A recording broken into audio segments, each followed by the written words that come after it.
Welcome to the Shifting with Marlee podcast. I'm Marlee. Thank you for joining me wherever you are. All that I ask of you, the listener, is to have an open mind and an open heart. And in return, I offer you myself.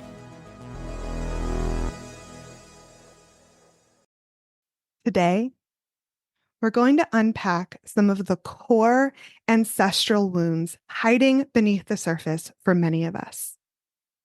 We're going to shed light on how internal safety, codependency, and other attachment patterns, and many generational patterns are all connected to these ancestral wounds. And we're going to find out how to begin to heal these wounds. We're also going to discover ancestral soul retrieval and rediscover our connection to the land and the earth in the process. We're going deep today, and we're really going to peel back the layers and get to the root. Here to guide us on this journey of discovery today is Lizzy McDonald.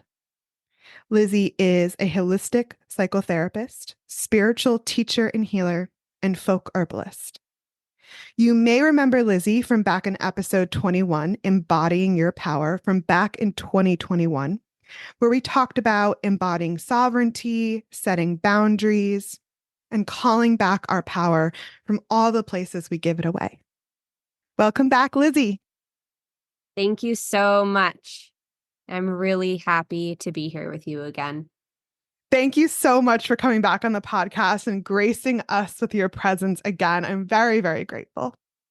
You're so welcome.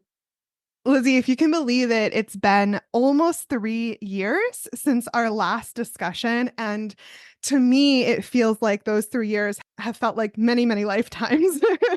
So I'm excited to reconnect today from our current vantage points. It certainly has felt like many lifetimes since 2021. And I love that we're together again, digging into new themes and revisiting old ones that we remain in devotion and practice to. Yes, absolutely. And before we start, Lizzy, can you please remind people where they can connect with you? Yes. My website is www.lizzymcdonald.love, and that's Lizzy with a Y. And you can also find me on social media. My Instagram handle is lizzymcdonald.love. Lizzy, we have so much to unpack today, so let's dive right in. To start off, can you please share with us a bit about some of the most common ancestral wounds that many of us have and the origins of these wounds, where they come from, and how they are passed down? Yes. Very simply, we all carry wounds from our ancestors. Anything that someone who came before us in the family was unable to process or heal actually becomes available to us in our genes and DNA. The same way you inherit somebody's nose or eyes, you could inherit grandma's abusive relationship trauma. You can inherit that loss of connection to the motherland, and we'll definitely talk a lot about that today. You can inherit that pain from being cheated on by a spouse or a house fire, losing a job, family secrets. These are all examples of wounds that can be passed down from our ancestors. Thank you so much, Lizzy. These ancestral wounds are in our bones, right? In our DNA, like you said, they're in our physical bodies and in our energetic bodies, right? They are deep. And that's why it's so important to bring awareness to this. Yes, absolutely. These things are stored in the pain body of the family system. And they are like sinewy entanglements we don't even see or know are there until we're facing certain patterns we can't find our way out of. And a lot of those patterns show up in relationships, in family relationships, and relationships to work. Most of the time, they are those things that keep happening in your life, the situations you keep finding yourself in, banging your head against the wall with. I'd say 9 times out of 10, they relate to ancestral wounds and patterns from your family system. Wow. 9 times out of 10. That's big. I may be exaggerating on that, but that's what comes through today. And I'm especially interested in diving deeper with this ancestral motherland wound you mentioned, and I want to talk more about it. But I also just want to briefly bring up, because I think it's important to mention, the witch wound. That's a big one I think many of us have heard of. And it's another common ancestral wound and also past life wound. It's kind of all of the above. And many of us have this. And that is also rooted in the past where people were brutally killed for speaking up, for being healers, for being different, for being themselves, for being intuitive, for being connected to the earth, right? All of it. And that trauma is also still with us and passed down in our line and deeply affects us to this day as well. Absolutely. I think every woman in her ancestry between 7 and 14 generations back, which is what the field of epigenetics shows we're influenced by in present, has an ancestor who was persecuted for being a healer, a midwife, a witch. You know, witches were the healers and the midwives, the medicine women who knew how to work with the earth and the earth's energies to heal.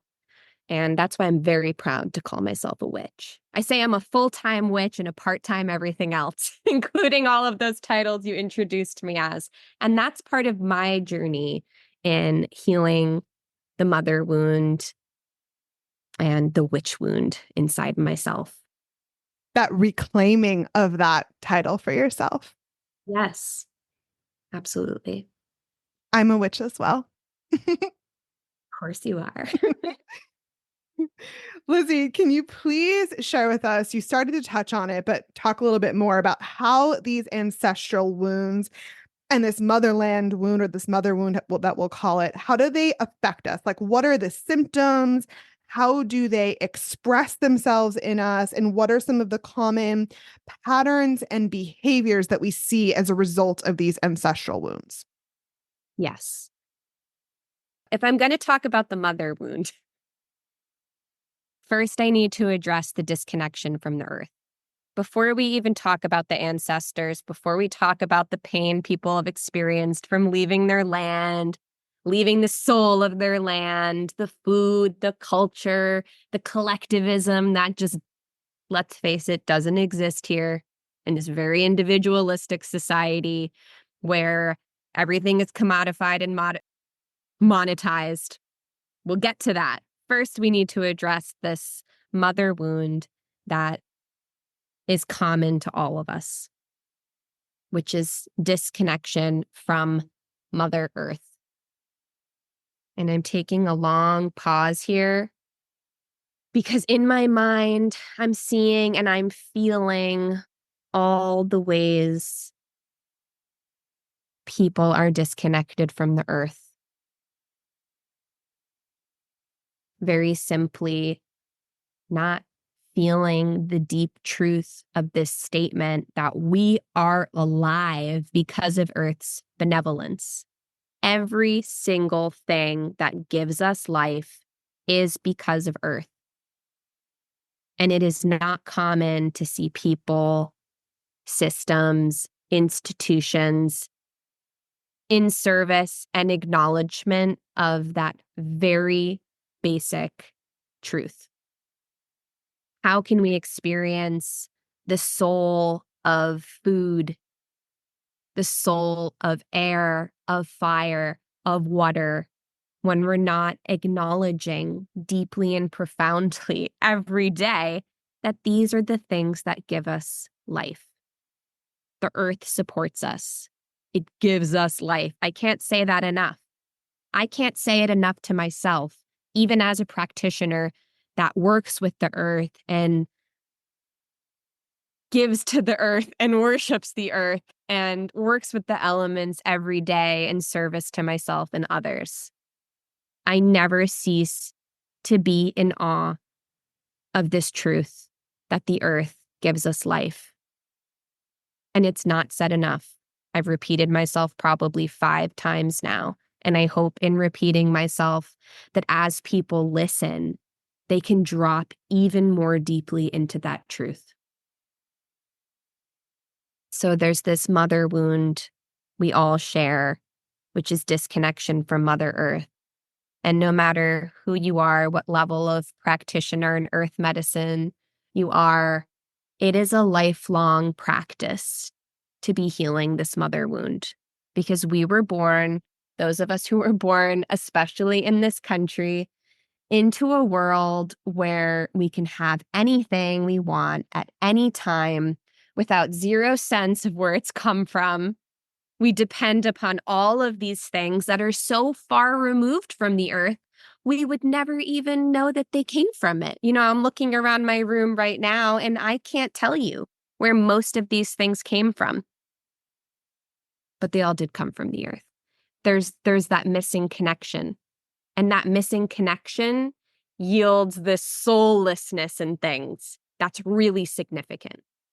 I know in my family, especially my mother's family, I grew up in a culturally Italian-American household. My grandmother was born in Italy. My grandfather's siblings came back and forth. The culture was rich. My childhood was steeped in it. And I'm so grateful for that because I got to have this experience of collectivism. I got to have this experience of touching the spirit of the olive oil, the spirit of the wine, experiencing these things differently as this celebration of the fruits of the earth, as this celebration of family, as these things that had so much soul. They were connected to the mother. I'm so glad I got to have that experience. When people left their homeland, they left this primal connection to the earth. Then they came to a country that fundamentally was not founded on that. And as the generations went on, these connections to the soul of the land were lost even more. And the consequence of that is not considered enough. What happens as we enter with each generation deeper and deeper into this experience of soullessness and disconnection? And what do I mean by soullessness? It goes back to the olive oil that comes from 100-year-old olive plants that your fathers' fathers' fathers' fathers' fathers tended and growed to make this rich, delicious golden oil for cooking, for drizzling on top of tomatoes and mozzarella, for sharing with friends and neighbors. This olive oil that not only was connected to the soul of the land, but was representative of the soul of the family.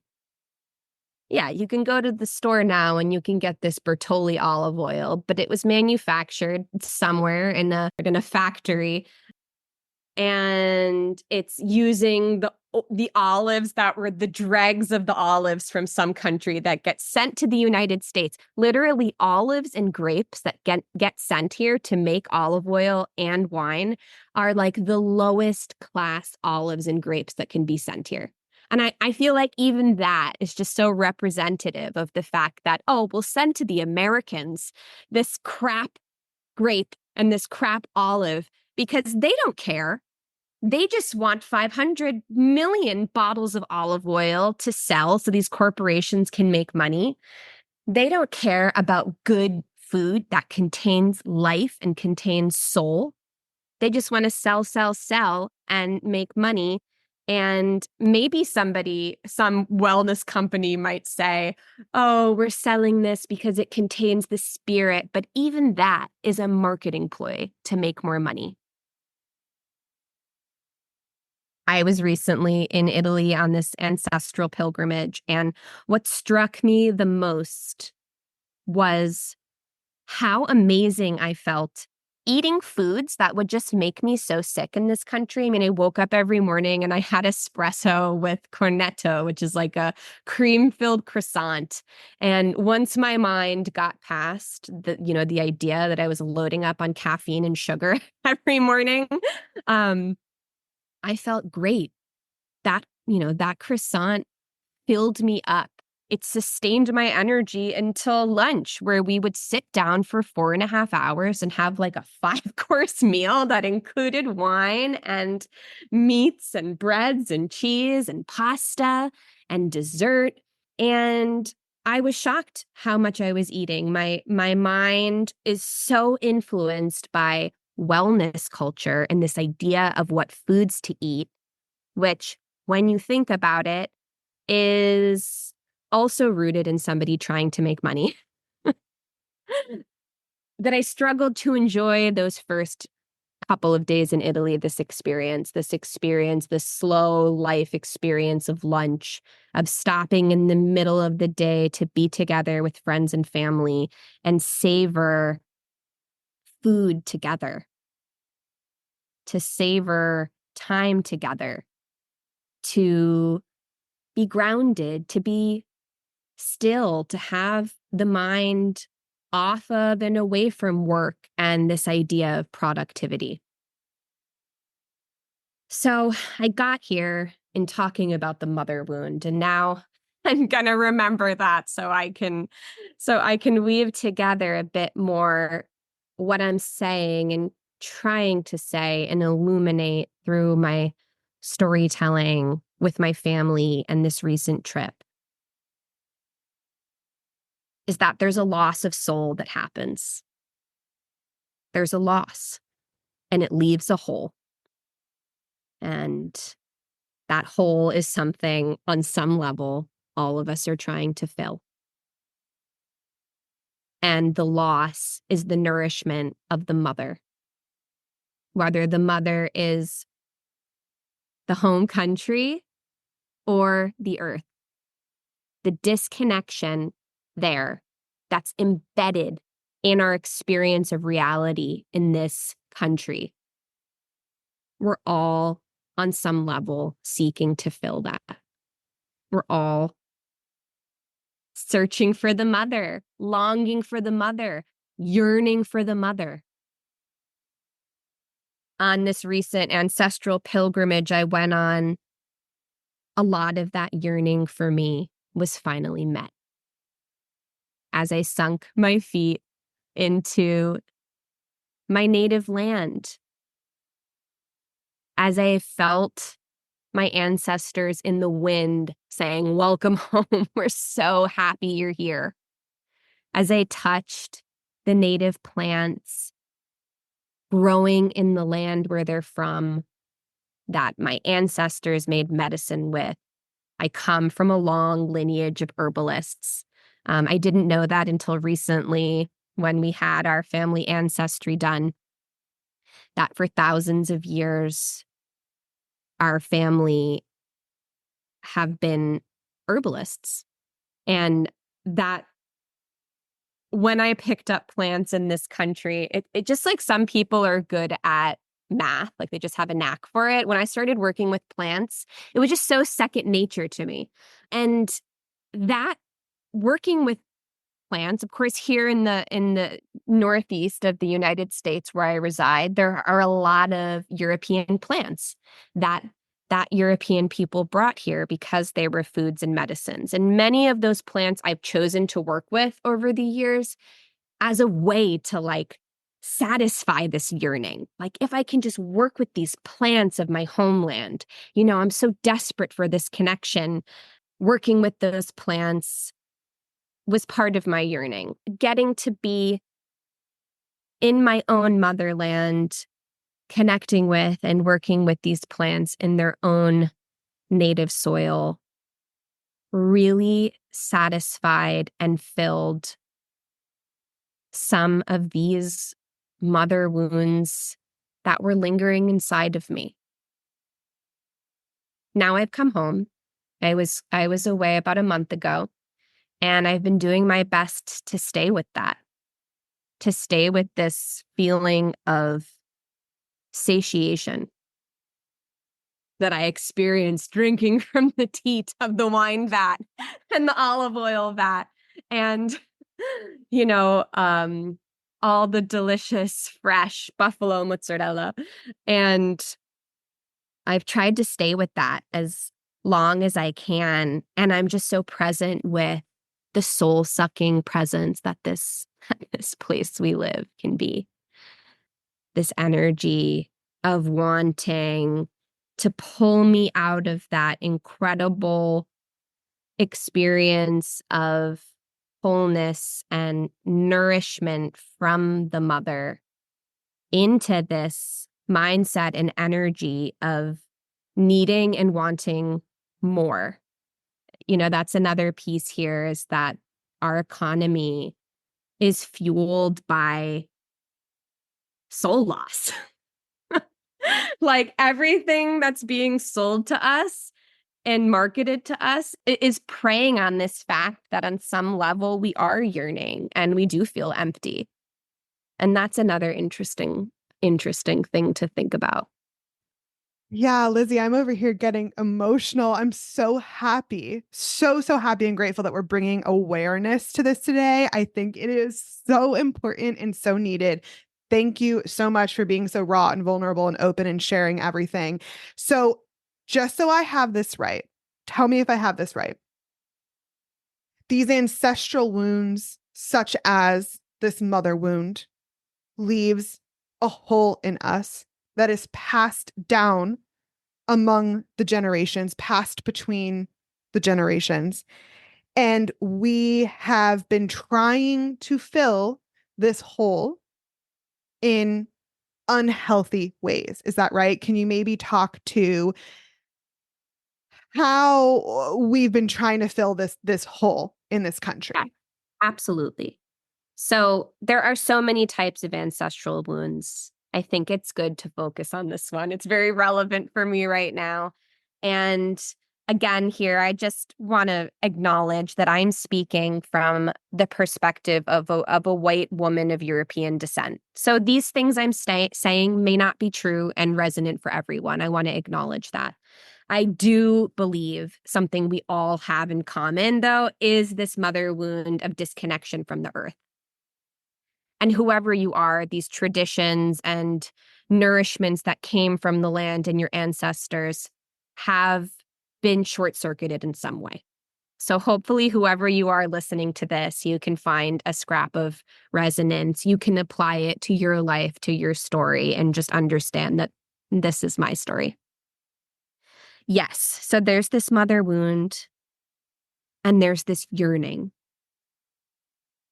And hopefully now there's some conscious awareness in everybody listening that a lot of this yearning for wholeness and oneness can be traced to this mother wound.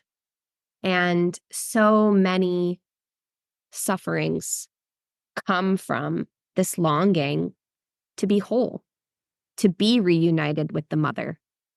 And Marlee, you were asking me for some examples of that. I mean, the first thing that comes to mind is just this endless consuming, right? Consuming. If you think of consume, it's taking things in.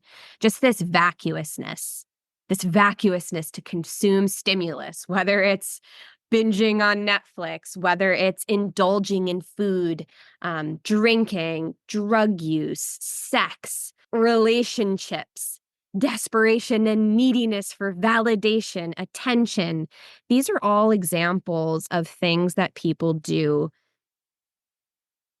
in this desperation to fill themselves because of some perceived sense of emptiness and unmet needs. So when a need is unmet, a function of that is this constant striving to figure out how to have it met or filling it with a substitute if we don't know how. And you were just asking about attachment styles and codependency. I think one of the ways this mother wound can show up in relationships is somebody never feeling like they can digest the nourishment and love of their partner, or that they can digest the positive feedback and nourishment and love they may be receiving from their friends and community. And this is super interesting. I feel like it's really fundamental to this like American way of life, that all of this like hard work and progress and striving and striving and striving is to be better or good enough to be quote unquote successful or acknowledged or worthy. And I even see the underpinnings of that as this chronic mother wound, this disease of desiring and needing to be satiated and nourished by something that no matter what you do is not being achieved. So I want to summarize. Mm-hmm. Tell me if I have this right. This separation, this hyper individualization, codependency, this externalization that we do with everything, this fear of not having enough, this like overconsumption, all of that can be traced back to this ancestral wounding, this mother wound. And I also want to add in, and I'd love your thoughts on this, bringing back the witch wound. That hole from the witch wound, I know presents itself in us in a lot of fear-based behaviors. Fear of being seen, fear of speaking up, keeping ourselves small, fear of stepping into our full power. All of that can also be traced back to this ancestral wounding. So there's a lot here. Yeah, there's a lot. When you take the witch wound into consideration, it makes me think about all of the people who are waking up to this mother wound and seeking ways to engage it and heal it and nourish themselves and increase their capacity to receive nourishment. And how that journey usually has to do with consciousness and plants and alternative healing that luckily is becoming more and more accepted, but also can be looked down on and judged. I think about how in the closet I was for so many years about being a witch and a healer. I mean, I couldn't even say it out loud. Made me feel shameful. It made me feel scared what people would think about me. And you know what? My family did reject me in the beginning. God bless my mother. She is my number one supporter now. But when I told her that I was going to be a shamanic practitioner, she was like, no daughter of mine's going to be a witch. So it's really scary to reclaim these things. It's like we have this yearning to be connected to the earth and to our ancestors, and some of the roots and methods that we might take to do it, our family could condemn, our community could condemn and judge. And this brings me to one of my favorite parables, which has to do with crabs in a bucket. So if you have a bucket of crabs and one crab somehow is about to climb its way out of the bucket, all the other crabs in the bucket will pull it down.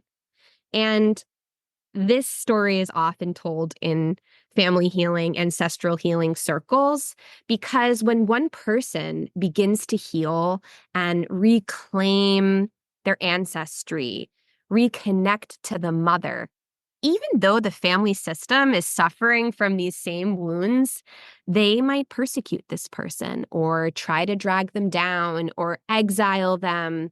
And That's a super interesting phenomenon because you would think that everybody wants to heal the mother wound, but it is so deeply painful to face the grief and the loss and the legacies of that grief and loss, which manifest in secrets, addictions, abuse, all of these behaviors that people use to cope with this loss. To face all of that, it's too much. It's too much.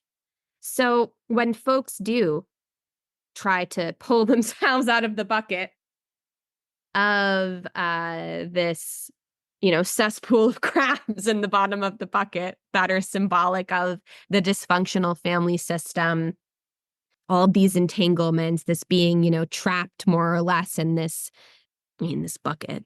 It's, representative of so many things. When somebody tries to get out of that, the system wants to pull them back in because nobody wants to face the pain. And there's a lack of capacity to face that pain. I know in the beginning of this conversation, you asked about how these ancestral wounds correlate to the nervous system.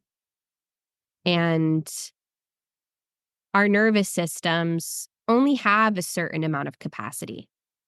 And the capacity of the nervous system correlates to how much we can or can't be with pain and discomfort. Actually, I'm going to say it again.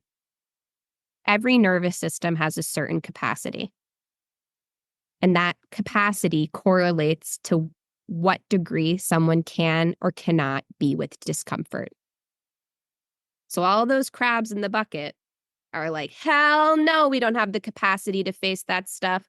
That's why we didn't and passed it down to you. That's why grandma didn't and passed it down to me.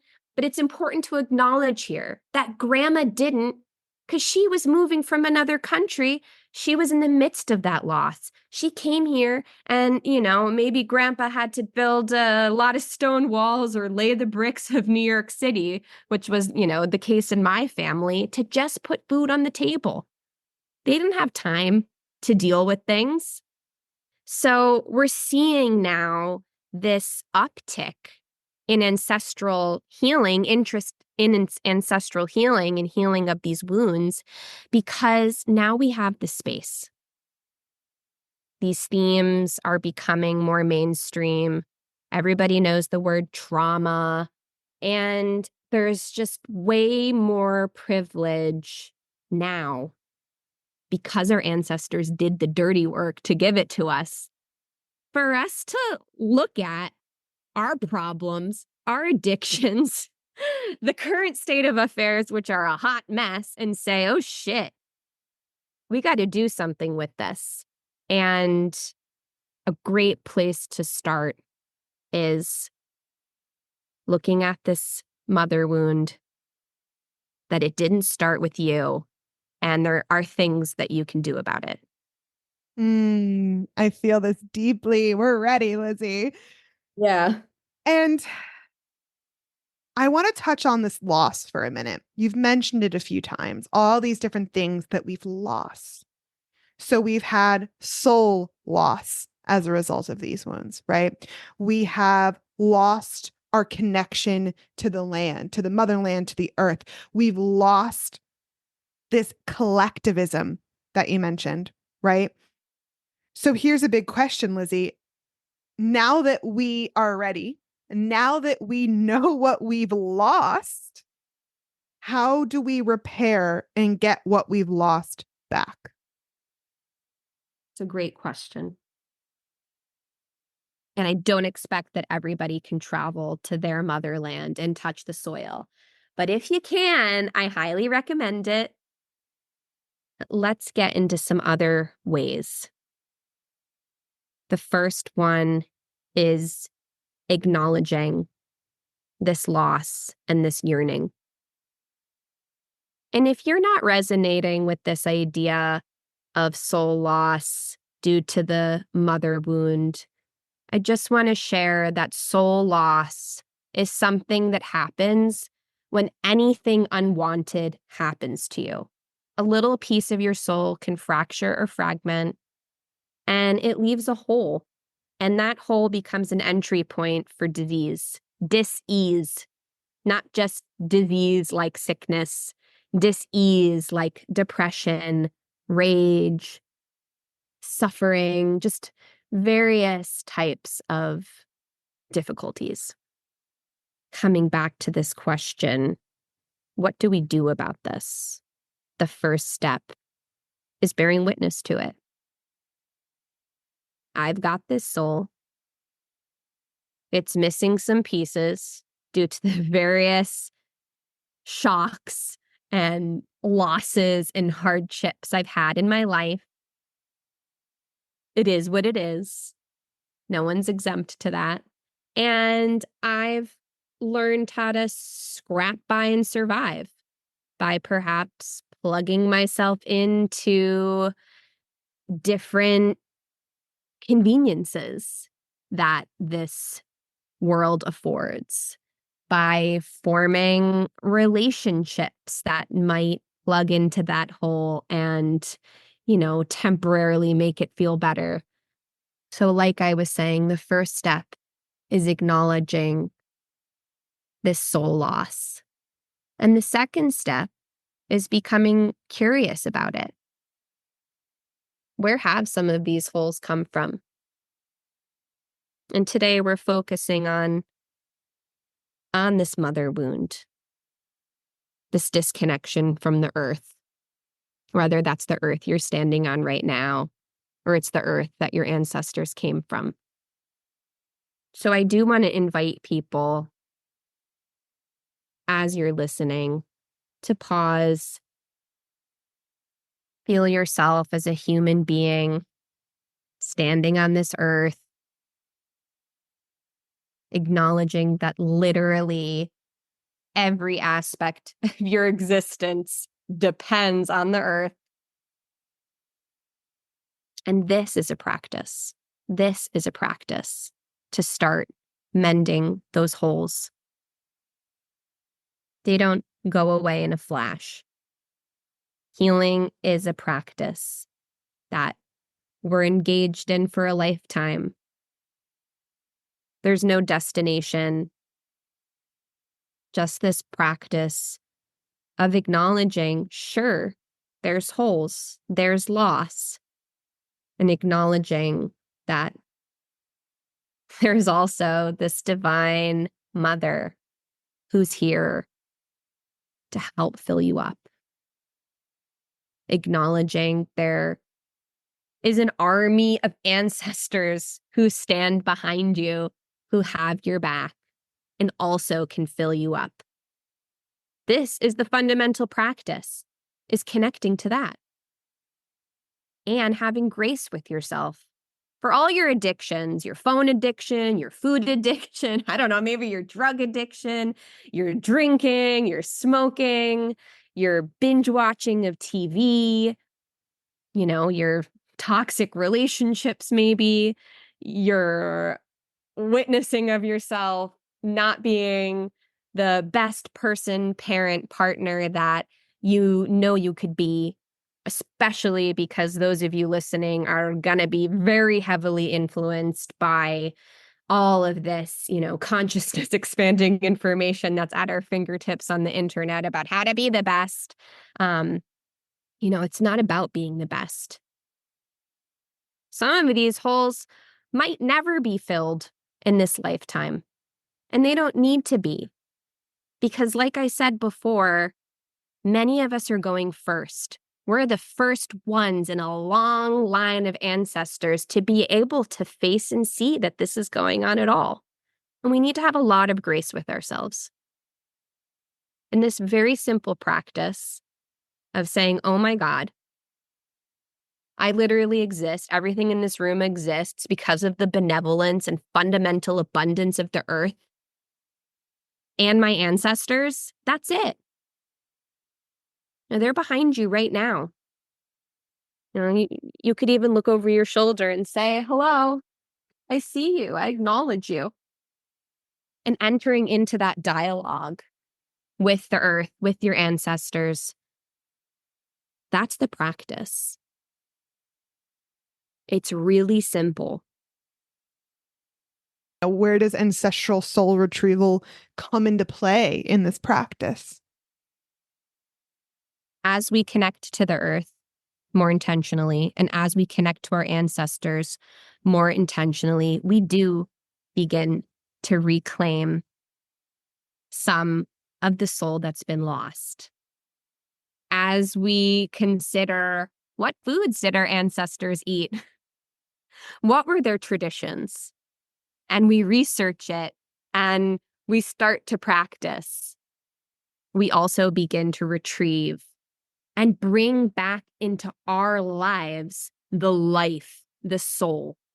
Now, maybe this is a tricky concept for some people to work with, this idea that the soul fragments and splits. So I'm going to make it even more simple and accessible.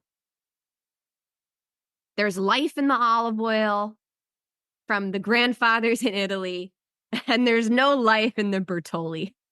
With that said, how do you bring life into the Bertolli olive oil? I mean, I know my grandparents were, when they lived here, they were buying whatever olive oil was on sale at ShopRite.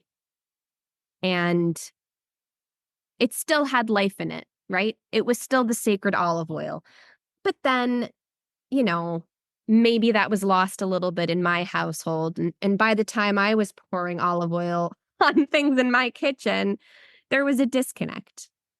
So I'm bringing life back into food. I'm bringing life back into traditions. All of these practices are ways to begin satisfying that deep yearning we try to fill in so many other ways. So all these practices that you're sharing with us today can help us integrate, call back these parts of ourselves that we've lost as a result of this ancestral wounding, and can also help us begin to free ourselves from these patterns that we've learned and established as a result of this whole, from these pieces we've lost. Yes. And I would say this piece that you mentioned about the patterns, that these very simple practices are healing and restorative, period. And I do think that if you start to do them, other entanglements and patterns that come from your ancestors and your parents, these wounds that, are entangled in your soul, will probably start to come forth.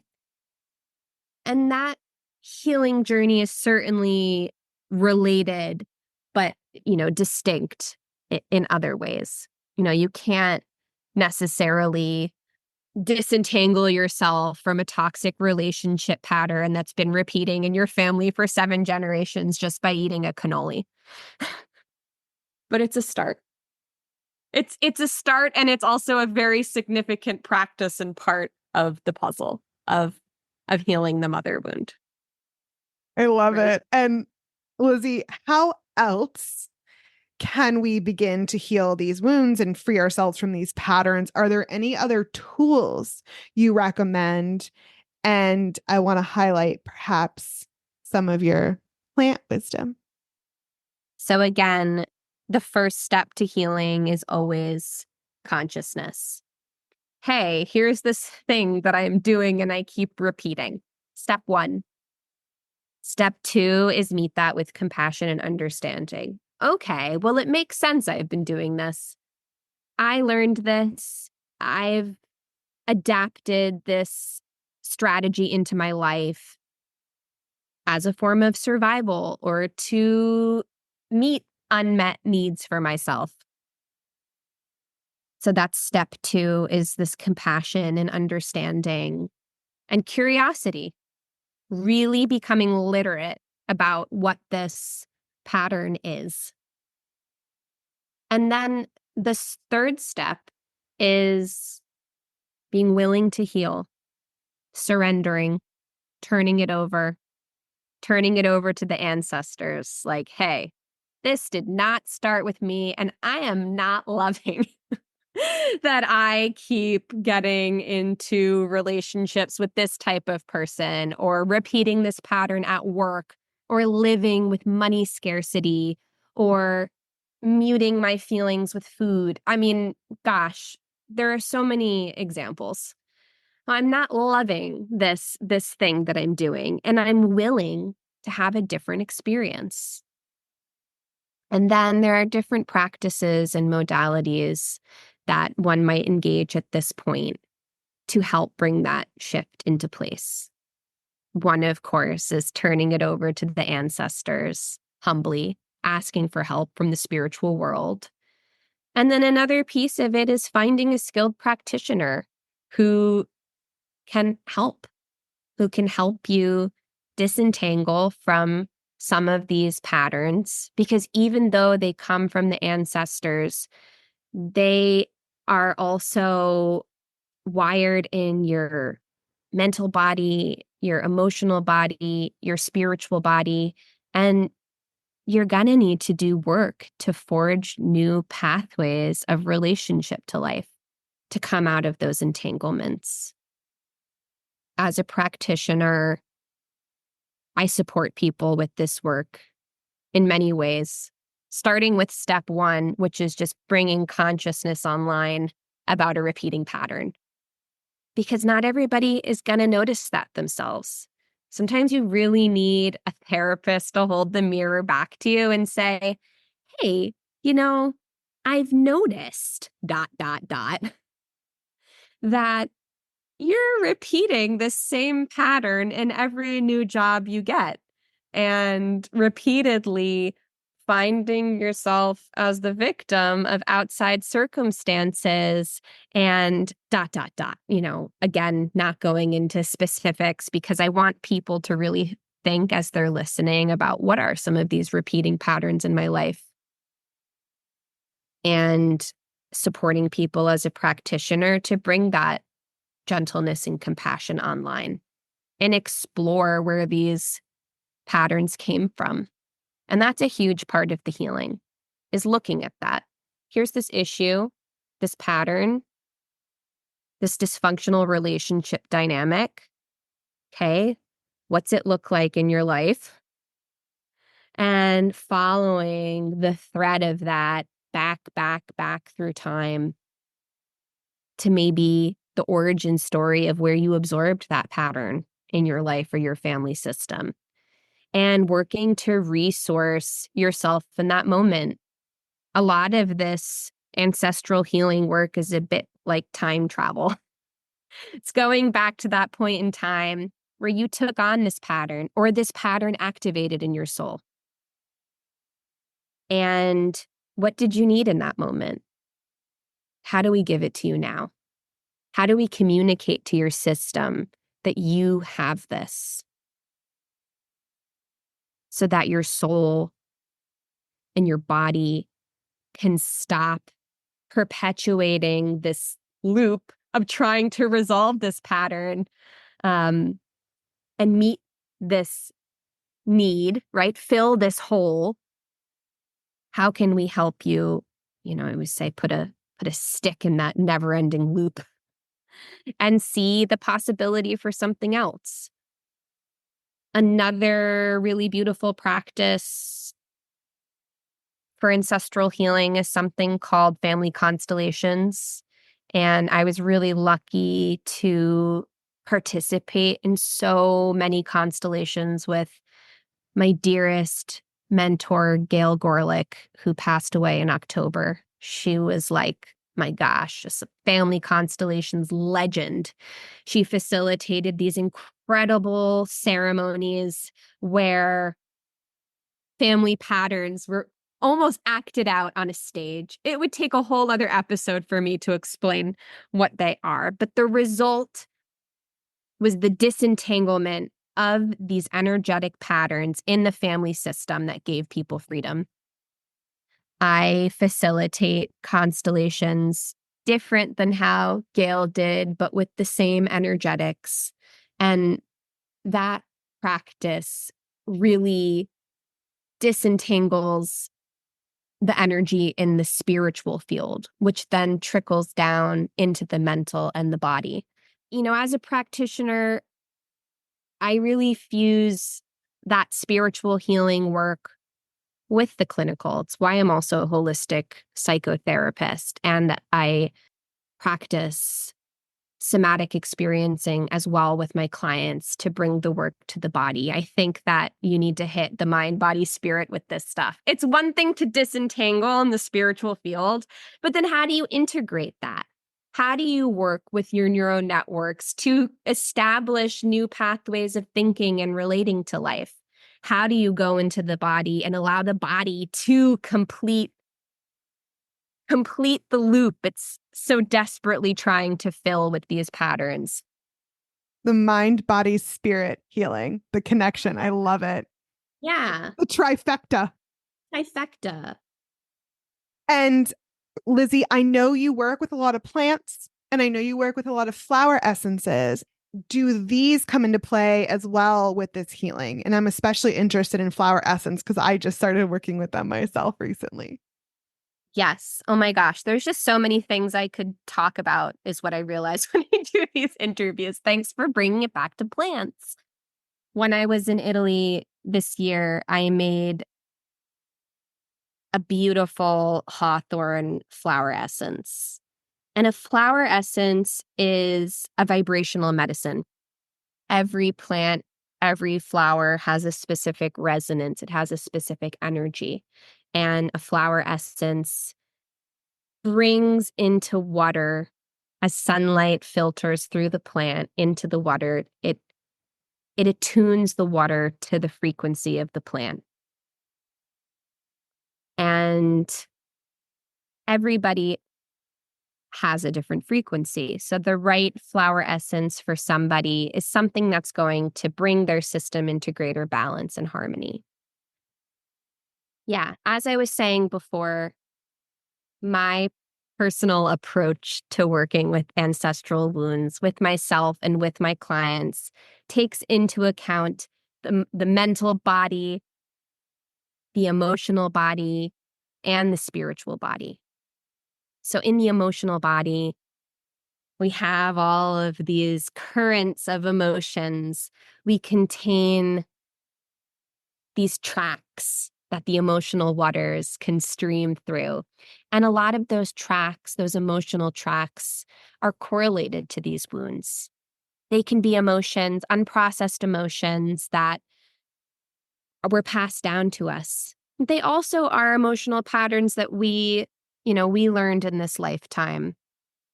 I work a lot with this abandonment wound and fear.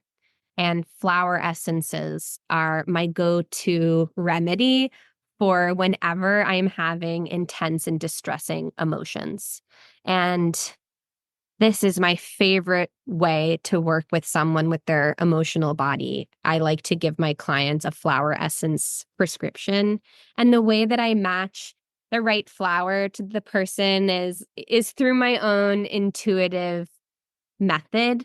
I'm very sensitive, so I can feel that vibration of the flower, and I can feel the frequency of the person, and I can feel, just like they're two musical notes, which ones need to come together to help create balance. And that's something that flower essences support. They support this experience of balance. They don't make the emotion go away. They actually can bring it more to the surface and like wash those tracks. Kind of the way when a flood comes, it can create a new pathway for a river to flow or a stream to flow, or it can it can change the pathway of the waters, and emotions are associated with the water element. So with the ancestral healing, these emotional patterns that come from our parents, that come from our ancestors, working with flower essences, especially essences from the native plants where you're from. are so powerful. I made a set of flower essences on my recent trip to Italy. And I mean, I've been working with flower essences since 2013. So I guess that's 11 years now. And I have experienced relief from emotional patterns that I've been working at for 12 years. And that is miraculous. Flower power. Flower power. Flower power. So not everyone might be able to get to the land of their ancestors, but at the very least, you might be able to buy a flower essence online that comes from there. And if you find a flower essence practitioner you resonate with, they could help you. They could help you find the right remedy for you and also help you link it to the emotional pattern that you're working with. You know, for me, I have certain flower remedies that I reach for when I'm experiencing a specific emotion. And those are going to be different for me than they are for you because my constitution and my energy is different than yours. So it's really not a one size fits all. Pick intuitively. Pick intuitively. And I do encourage you to do that if you're confident to do it on your own. Maybe there's an emotional pattern that you're ready to break free from that you can think of now. Something that you just like chronically feel or you know, you feel miffed when this happens or this irritates you or you spiral into sadness or self-doubt about some particular thing. I would recommend honing in on one emotional experience and letting yourself be guided to a certain plant intuitively. And you would take the remedy when you're having that emotional experience. That's when you take it. And the reason I love flower essences is because they are gentle, yet mighty and effective medicine, right? Because they are that vibrational medicine. And I love that combination. And it's also earth power in a bottle, right? And it's going to help us connect to the earth as well. And for me, I've been working with flower essences as I've been going through a lot of transitions in my life and lately, and I found them to be just really supportive and helpful. Yes, they are supportive and helpful. You're so right. And like you said, it ties in so perfectly to this conversation, healing the mother wound and how do we do that? And restoring this connection to the earth, this understanding that we're in a reciprocal relationship and really letting yourself be held and nourished by the earth through the plants. Plant spirits have your back. Let me tell you. I Yes. can't tell you how many experiences and initiations I've had in my life where I've been stripped away of literally everything. And the only solace and comfort and healing that I've found is in the plants. I mean, of course, as a plant medicine woman, that would happen for me. But yeah, the plants are there for you. Mm, yes. Plant your plant cesters because the plants are also your ancestors. Beautiful. So, Lizzy, once we are doing this work, once we're on the path, once we're walking down the road, right, of healing these ancestral wounds and this mother wound, what is available to us on the other side? Like, why is this healing work and healing these wounds important? Because we're all sick of feeling alone. And we're all sick of feeling empty and like we need more. And we're all sick of feeling disconnected. And we're sick of a lack of intimacy. The result of this work is feeling supported, feeling one, feeling nourished, feeling whole, and more peaceful as a result. And that helps expand our nervous systems to have more capacity to be with life, to be with loved ones, to be in deeper connection.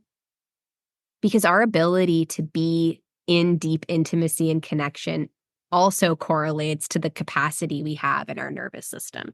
And the capacity we have in our nervous system correlates to how supported we feel. So these practices are so simple, so fundamental. They strengthen our roots. The deeper our roots grow, the more sturdy we are in any storm, the more we can grow back if we get cut down. We really need that. We need to be 2 feet firmly on the ground in this world if we want to contribute to a better one. Roots, baby. Yes, I love that answer. This is big and important and powerful stuff, Lizzy. And I also want to point out this is important work for ourselves in our own lives, but it's also important work for our lineage. It's breaking the cycle for future generations and also healing for our ancestors too. As we heal, the healing goes in both directions. We heal, it heals future generations, and it heals our ancestors, all of it. Yes.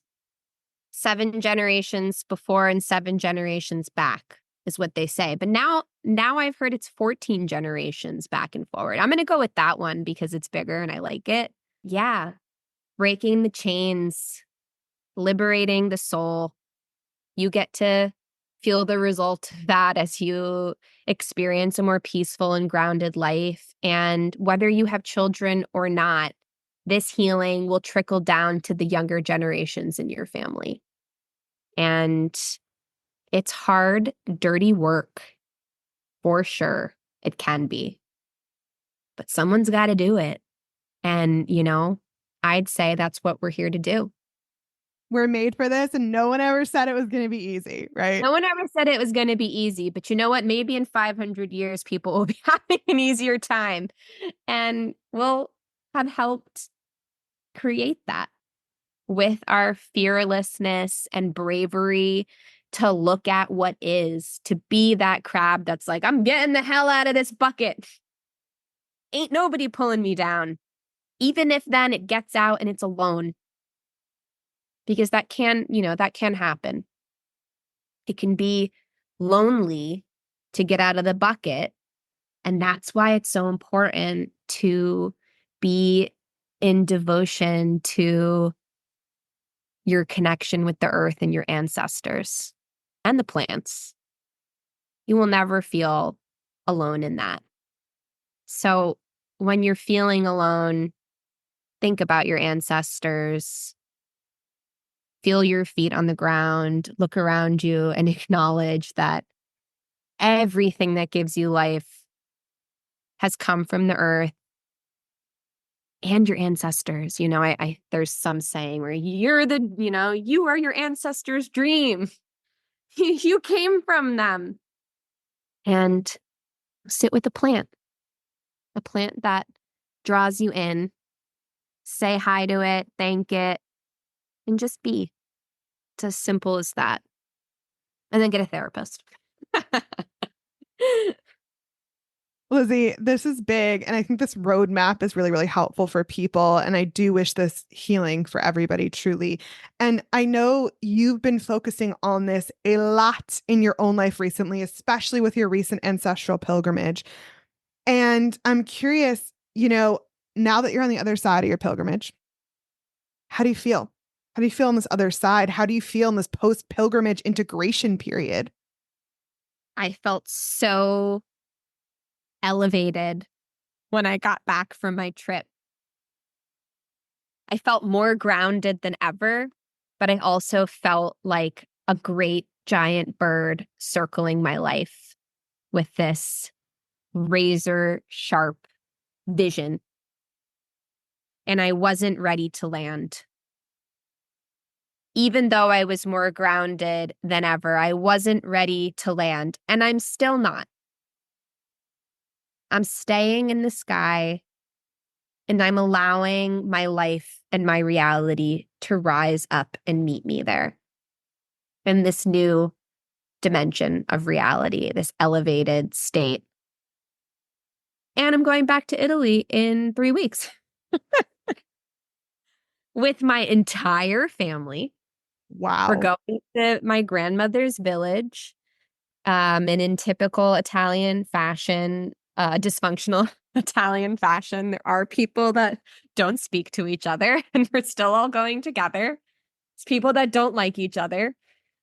Gosh, I mean, this trip feels like the result in some way, not to take credit, but it does feel like a culmination of all of this ancestral healing that I've been doing. That somehow this year, my entire family will have our feet in the soil of our maternal homeland together. So I'm doing that. I'm taking it to the next level, and I'll have to report back. So powerful, Lizzy. Thank you so much for sharing. And I feel like you are a beacon leading the way and helping the rest of us of how to live in this connected and embodied way while still, existing in society. Yes. Thank you for acknowledging that. A huge pillar of my work and something that's really important to me is to be a spiritual master and chop wood, carry water with 2 feet on this earth. I'm a single mother, I'm a business owner, and I know how to get shit done in the physical world. And that's super important if we want to create a new paradigm, a new earth, a new way of living. We need to be stable and functioning in our day-to-day lives. And I also just want to bring up, and I'm sure you can speak to this, when we are doing this healing work, the healing journey is not linear. I kind of visualize it almost like a spiral, and remembering that there's always going to be opportunities along the way that the universe will present to say, are you going to repeat the same old ways, the same old patterns, the same old behaviors? Or Mhm. are you going to show up differently? Yes. My psychotherapy practice is called New Body Psychotherapy. And the reason it's called that is because I see these loops and these patterns as the old body. The old body is always there. Those tracks are worn. It's like if you drive, if you bushwhack the same path in the woods every day, there's always going to be that track.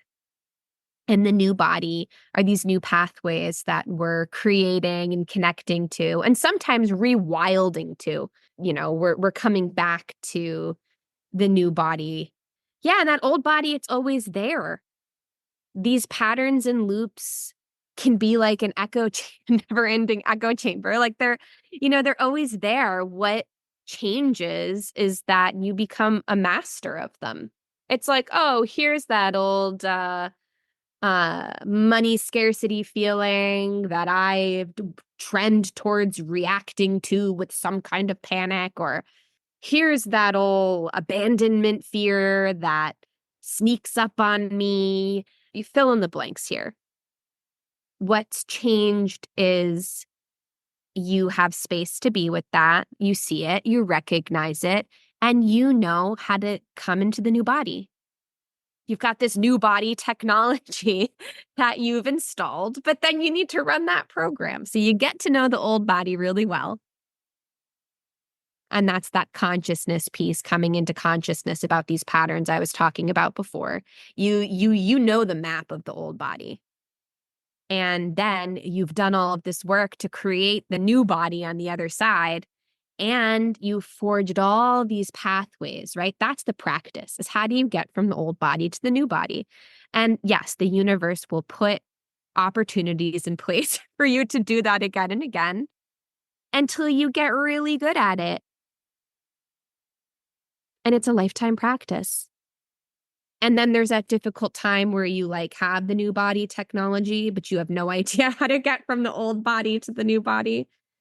That's the work of where sometimes we are super conscious about something, but also equally as incompetent being able to get there. And you still got to love yourself in that too. Yes, absolutely. It is a lifelong practice.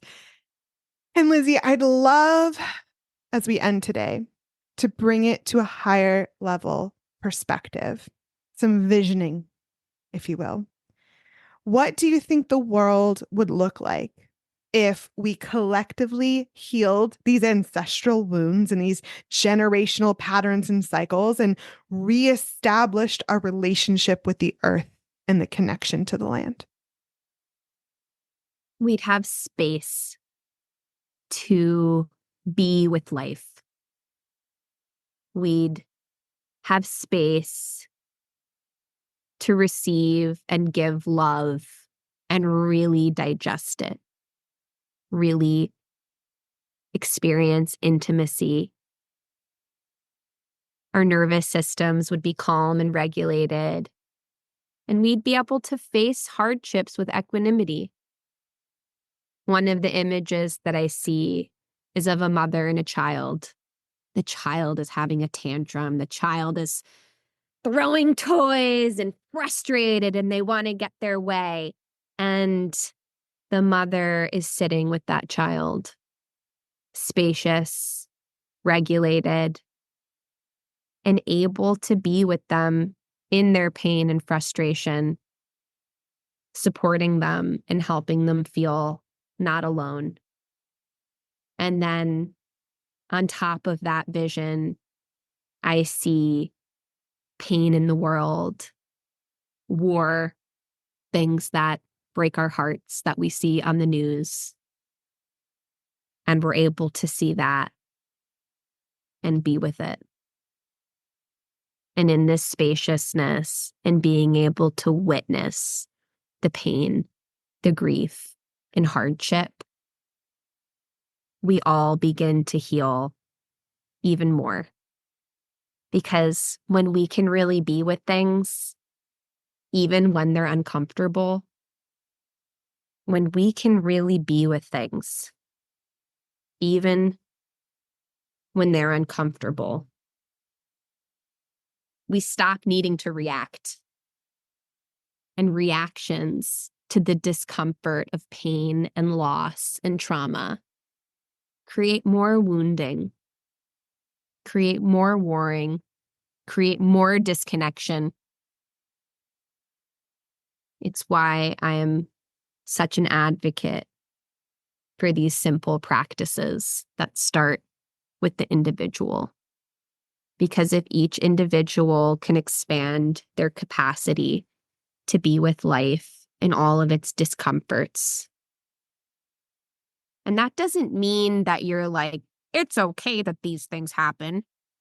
It just means that you're able to see them and meet them in their fullness. Real change is going to happen from that. So beautiful. Thank you for painting that picture for us.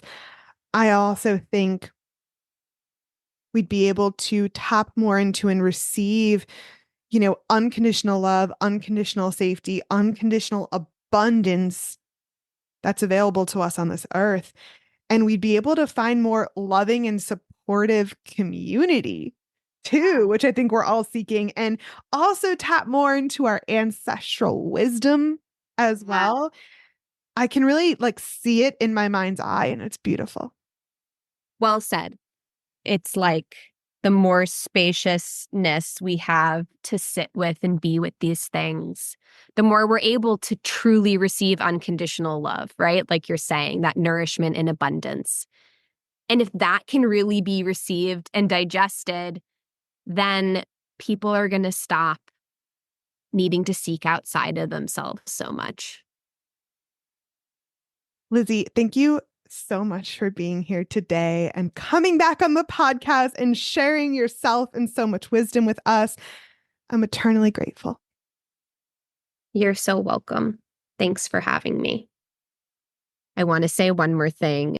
People listening would not know that in the middle of recording this podcast, I wanted to give up and said to Marlee, let's cancel this. I'm tongue-tied and insecure and experiencing imposter syndrome to level 10. I can't speak about these things. I was flooded with all of my insecurities. And in hindsight, now that we have finished this recording, I recognize that I was in the spiral of some of my own patterns. And I could not get out of them alone. And it was in Marlee's reflection to me that I was able to see myself again and continue. The reason I share that is because I think it's really important to be vulnerable and realistic. It's fine and dandy to talk about, leaning on the ancestors, leaning on the plants, not needing anyone. And it's also not accurate for the reality we're living in. There's going to be moments where that is possible and situations where that's enough.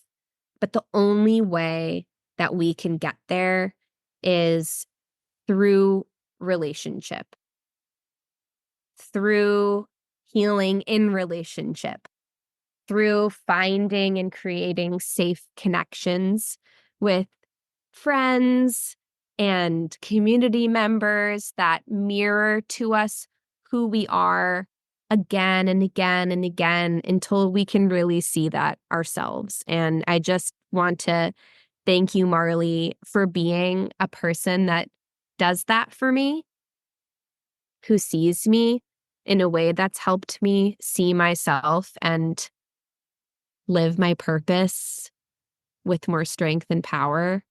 And I know that you do that for many people.